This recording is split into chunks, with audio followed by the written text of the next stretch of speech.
Class 12 geography 2025 के भूगोल के मोस्ट वीवीआई सब्जेक्टिव क्वेश्चन का अध्ययन करेंगे, जो 100% क्वेश्चन इसमें से आपके एग्जाम में आता ही आता है। ठीक है, इसके पहले वाला वीडियो में मैंने पार्ट 1 करके क्वेश्चन नंबर 1 से 5 तक सब्जेक्टिव क्वेश्चन को अपलोड कर दिया है, तो उसको नहीं देखें तो उसको देख लीजिए। ठीक है, प्रतिदिन सुबह 6 बजे आपके क्लास चलता है, जिसमें प्रतिदिन सभी सब्जेक्ट को कराया जाता है, सब्जेक्टिव और ऑब्जेक्टिव। केवल एग्जाम रिलेटेड क्वेश्चन को ही पढ़ाया जाता है और 100% वीडियो देखने के बाद सारा का सारा क्वेश्चन आपको याद हो ही जाएगा। ठीक है, तो चैनल पर पहली बार है तो चैनल को सब्सक्राइब जरूर कर लीजिए और अपने दोस्तों को भी शेयर जरूर कीजिए। तो चलिए हम लोग क्वेश्चन को देखेंगे। देखिए, क्वेश्चन को आप लोग बिल्कुल ध्यान से देखने का प्रयास कीजिए, 100% आपको याद यहीं पर हो जाएगा। ठीक है, नंबर 6 को हम लोग देखेंगे। इसके पहले 5 तक क्वेश्चन हम करवा चुके हैं, उसको आप लोग देख लीजिए। ठीक है, सब एग्जाम से संबंधित क्वेश्चन है और रिपीटेड क्वेश्चन है, केवल ये प्रीवियस ईयर का ही क्वेश्चन है जो बार बार एग्जाम में रिपीट होता रहता है। तो क्वेश्चन नंबर 6 में है कि श्रमिक जनसंख्या संगठन से आप क्या समझते हैं। देखिए, क्वेश्चन समझने का प्रयास कीजिए। इसमें दिया हुआ है कि श्रमिक जनसंख्या संगठन से आप क्या समझते हैं। तो श्रमिक का मतलब होता है मजदूर और जनसंख्या का मतलब होता है जैसे एक या एक से अधिक व्यक्तियों का झुंड, उसे ही क्या कहा जाता है, जनसंख्या कहा जाता है।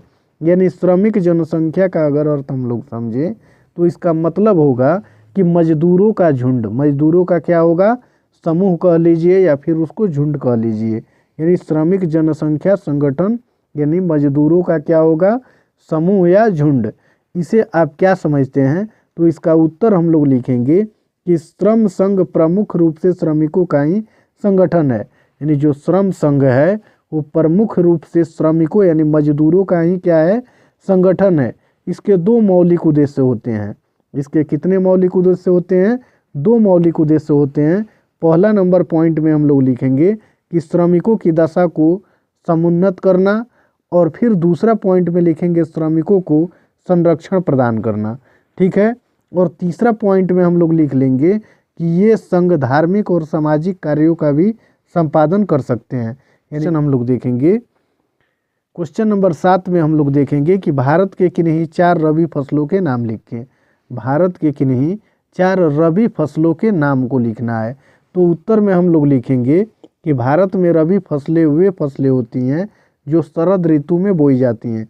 यानी जो आजकल मौसम चल रहा है, इसका महीना होता है अक्टूबर से नवंबर। ठीक है, अक्टूबर से नवंबर, यानी इसी मौसम में जो शरद ऋतु होता है, रबी की फसल की बुआई की जाती है। जैसे इसमें गेहूं आ जाएगा, जौ आ जाएगा, मटर आ जाएगा, चना, ये सभी अक्टूबर से नवंबर के महीना में ही बोया जाता है। ठीक है, जो अभी चल रहा है शरद ऋतु, यानी ठंडी का दिन जो चल रहा है, यही शरद ऋतु होता है और इसी मौसम में रबी की फसलें बोई जाती है और इसको काटा जाता है बसंत ऋतु में। यानी जो फसलें होती हैं गेहूं, जौ, मटर और चना, इन सभी को यानी मार्च से अप्रैल के बीच में, मार्च से अप्रैल के बीच में ये फसलें कट जाती है। ठीक है, यानी ये बसंत ऋतु में क्या हो जाती हैं, कट जाती हैं। तो आपको याद रखना है कि भारत में रबी फसलें वे फसलें होती हैं जो शरद ऋतु में बोई जाती हैं और बसंत ऋतु में काट ली जाती हैं। यानी अक्टूबर से नवंबर के महीने में बोई जाती हैं, अक्टूबर से नवंबर के महीने में बोई जाती हैं और मार्च से अप्रैल के महीने तक इसको काट लिया जाता है। और इसके अंतर्गत कौन कौन से फसल बोई जाती हैं, तो गेहूं, जौ, मटर और चना। चलिए फिर आगे वाला क्वेश्चन हम लोग देखेंगे।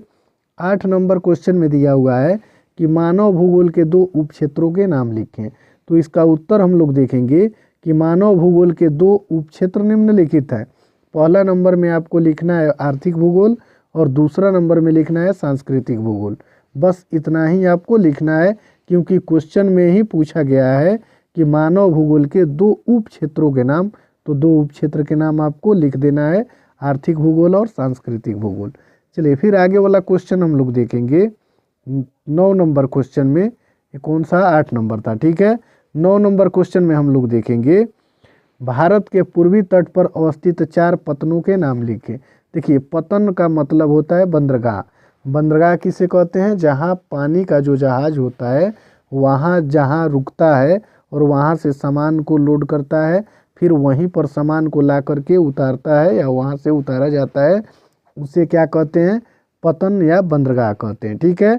और इस क्वेश्चन में पूछ रहा है कि भारत के पूर्वी तट पर स्थित, यानी भारत के जो पूर्वी तट हैं वहाँ स्थित 4 पतनों के यानी 4 बंदरगाहों के नाम को लिखना है। तो इसका उत्तर हम लोग देखेंगे कि भारत के पूर्वी तट पर स्थित 4 प्रमुख बंदरगाहों के नाम निम्नलिखित है, जिनमें पहला नंबर में आपको चेन्नई लिख लेना है, दूसरा नंबर में कोलकाता हो जाएगा, तीसरा नंबर में पारादीप हो जाएगा और चौथा नंबर में विशाखापत्तनम हो जाएगा। ठीक है। ये भारत के 4 पूर्वी तट पर स्थित पतन है, बंदरगाह है। ठीक है। चलिए फिर आगे वाला 10 नंबर क्वेश्चन को देखेंगे। इसमें दिया हुआ है कि भारत में हरित क्रांति की विशेषताओं का वर्णन करें। भारत में हरित क्रांति की विशेषताओं का वर्णन करें। तो इसका उत्तर हम लोग लिखेंगे कि हरित क्रांति यानी भारत में अधिक अन्न उत्पादन करने के लिए उन्नत बीज, रासायनिक उर्वरक, यानी रासायनिक उर्वरक का मतलब रासायनिक खाद और कीटनाशकों, सिंचाई के साधनों को अपनाने पर जोर दिया गया है। यानी हरित क्रांति में उन्नत किस्म के बीज होने चाहिए, रासायनिक उर्वरक होनी चाहिए, कीटनाशक दवाएं होनी चाहिए और सिंचाई के उत्तम साधन होने चाहिए, ताकि कृषि क्षेत्र में अधिक से अधिक उत्पादन को बढ़ाया जा सके। यही हरित क्रांति कहलाती है। ठीक है। और हरित क्रांति की विशेषता में ये सब आपको लिख लेना है। इसके आगे हम लोग देखेंगे कि इस कारण फसलों की उत्पादकता काफ़ी बढ़ जाती है। जैसे गेहूं में हम लोग देखें कि खाद्यान्न उत्पादन में तो गुणात्मक रूप से वृद्धि हुई है। कृषि के क्षेत्र की यह क्रांति हरित क्रांति के नाम से जानी जाती है। चलिए फिर आगे वाला क्वेश्चन हम लोग अगले वीडियो में देखेंगे। अगर वीडियो पसंद आया हो तो वीडियो को लाइक ज़रूर कर दीजिए और चैनल को सब्सक्राइब करके अपने दोस्तों को भी शेयर ज़रूर कीजिए।